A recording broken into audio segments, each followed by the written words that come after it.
HSC ও সমমান পরীক্ষার বাকি আর মাত্র ৩ দিন। এরই মধ্যে পরীক্ষা পেছানো সহ ৪ দফা দাবি নিয়ে আন্দোলন চালিয়ে যাচ্ছেন শিক্ষার্থীরা।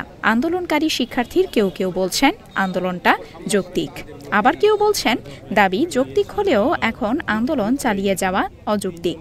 রোববার মাধ্যমিক ও উচ্চ মাধ্যমিক শিক্ষা বোর্ডের সামনে জড়ো হয়ে ৫০ মার্কসের পরীক্ষা নেওয়ার দাবিতে শিক্ষা বোর্ড ঘেরাও করার কথা থাকলেও শিক্ষার্থীদের উপস্থিতি কম থাকায় তারা কার্যক্রম স্থগিত করে। এ সময় আন্দোলনে অংশ নেওয়া মোহাম্মদপুর সরকারি কলেজের দ্বাদশ শ্রেণীর শিক্ষার্থী ঢাকা পোস্টকে বলেন, অ্যাডমিশন টেস্ট আছে, মানে পরীক্ষা, ভর্তি পরীক্ষার জন্য কিন্তু আমাদের প্রস্তুতি নিতে হয়। যখন আমাদের জিপিএ কমে যাবে, ঠিক আছে, ৫০ মার্কের জন্য যখন আমাদের জিপিএ কমে যাবে, তখন কিন্তু এটা আমরা বেশি একটা মানে অ্যাড হবে না আমাদের নাম্বারের সাথে, মানে ভর্তি পরীক্ষার সাথে। তাই আমি বলতে চাই এখানে আন্দোলন করার কোনো যৌক্তিকতা নাই। আপনার দাবিগুলো যৌক্তিক আমি মানি, কিন্তু এখন তো উপযুক্ত সময় না।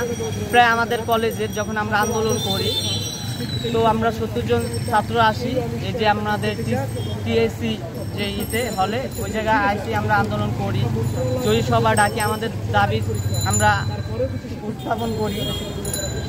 তো আমরা যখন বন্ধুবান্ধব নিয়ে আসি তখন আমার বন্ধুবান্ধব সবাই বলছে যে এখন যৌক্তিক মানে উপযুক্ত সময় না যে আন্দোলন করবো, আমাদের তো ৪-৫ দিন বাকি আছে।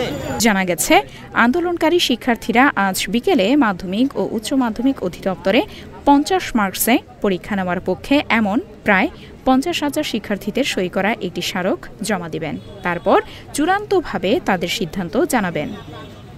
এই দাবি বাস্তবায়নের জন্য আজকে আমরা আবার শিক্ষা বোর্ডের সামনে আসছি। যেহেতু আমরা গতদিন আসছি, আসার পর আমাদের যে চেয়ারম্যান ছিল, শ্রদ্ধেয় চেয়ারম্যান মহোদয়, উনি আমাদের আশ্বাস দিয়েছিলেন, কিন্তু পরবর্তীতে তিনি সেই আশ্বাসটা আর কি মিথ্যা বলেছেন, কিন্তু এরকম কোনো কিছু হয়নি। তো সেই দাবি আদায়ের লক্ষ্যে আমরা আজকে আবার সবাই স্টুডেন্টরা জমা হচ্ছে।